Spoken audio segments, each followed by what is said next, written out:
Hello everyone. Update po natin tungkol sa pagpaprocess ng ating papers sa Philippine Consulate. Tungkol po sa OEC. Ang OEC po ay ongoing pa rin para sa mga umuwi sa Pilipinas para magbakasyon. So, ang atin pong tips sa inyo tungkol sa OEC, sa pagkuha ng OEC, marami pong nagtatanong tungkol dito kung ito ba ay kailangan pa rin. So, kailangan pa rin ng OEC. Kung ikaw ay dati sa amo, kailangan mo pa rin ng OEC. At kung ikaw ay may bagong amo, kailangan mo ng OEC at kailangan mo i-update or palitan. Or sabihin doon, pag ikaw kumuha na bago ang amo mo para mapalitan yung iyong employer's name and address.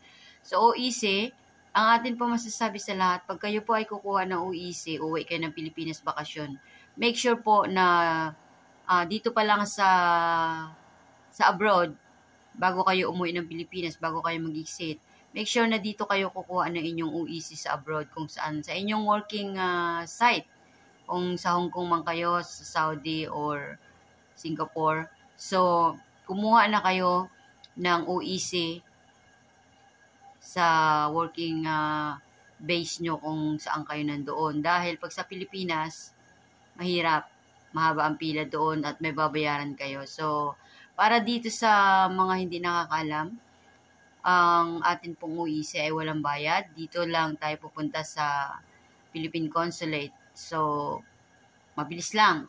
At ang isa pa pong pinaka-importante sa lahat na malaman natin ay pag kayo kukuha ng inyong mga requirements, OEC or e-travel pass, pupunta po kayo ng weekdays. Huwag po Sunday or huwag po dun sa off ng mga OFW kasi talagang mauubos ang buong holiday nyo. Sunday. Kung Sunday ang holiday nyo, mauubos ang buong Sunday nyo sa haba ng pila.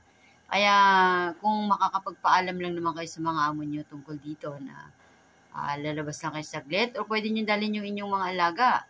So, the best po ay dadalhin nyo yung inyong mga alaga sa Philippine Consulate kung kayo kukuha ng OEC. Bakit? Priority kayo. Uunahin kayo, hindi na kayo pipila na mahaba. Pagdating doon, basta may nakitang kasamang bata, dadalhin kayo sa unahan at kayo ang uunahin. So, yun po ang ating maibibigay na tips sa inyo tungkol sa mga dapat yung gawin at pupunta ng Philippine Consulate. So, about po sa ating e-travel pass, mandatory po ito. So, kailangan po talaga ninyo itong i-comply. Ano pa ba ang ating mga kailangang gawin pag tayo ay nagpaplano pumunta ng Philippine Consulate? Of course, kailangan natin mag-recontract ng ating kontrata. Magsasign tayo uli sa iisang amo or bagong amo, new employer. So, lahat po yan ay kailangan natin gawin pag tayo ay may time. Sikapin natin na pumunta tayo ng Philippine Consulate para i-process ito ng weekdays. Kasi pag linggo po talagang puno ang haba ng pila.